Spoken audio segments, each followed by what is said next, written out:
Based on the terms of the concession agreement, Manila Water has violated their mandate to provide 24/7 water. So there's some violation. Yes.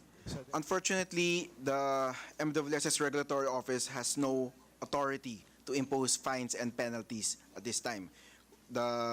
Based on the concession agreement, Sa ano lang yan? hindi Sorry kami lang, in-empower. okay na tayo? Hindi pa, ano pa? Sorry lang. There's no penalty to this notice of violation? Unfortunately, the MWSS regulatory office is not given any power to impose fines and penalties. Unfortunately, there's no penal provision in the concession agreement empowering or authorizing the MWSS RO to impose any fines and penalties. That is why the MWSS has been repeatedly requesting Congress petitioning for a Department of Water and a Water Regulatory Commission to allow the imposing of these fines and penalties. But unfortunately, this hasn't passed. This is still pending in Congress. We cannot impose fines and penalties. And if we try to do that, we can be sued in court.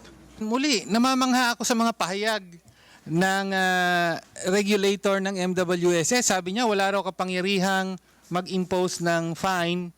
Chair, nabasa ba niya ang concession agreement? Nabasa niyo po yung concession agreement? Yes, Mr. Chair. Yes, Nabasa Mr. niyo Chairman. yung section 10.4, penalties for failure to meet service obligations. Hindi po ba malinaw sinasabi dito, pag may violation sila, pwedeng mag-impose kayo ng penalty?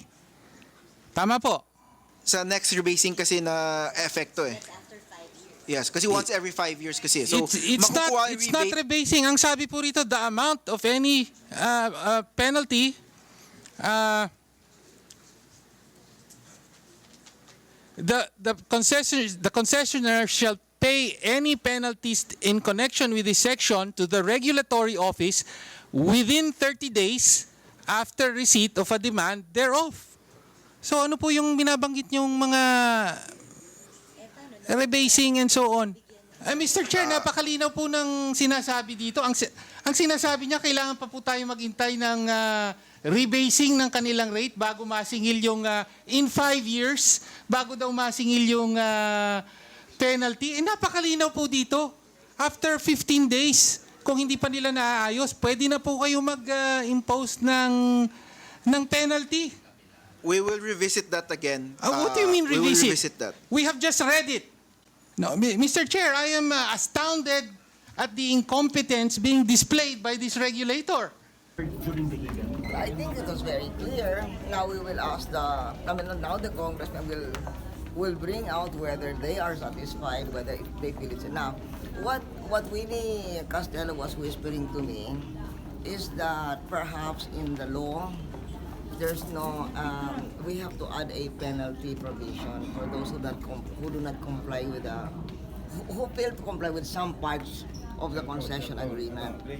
He says that seems to be what's missing in the law.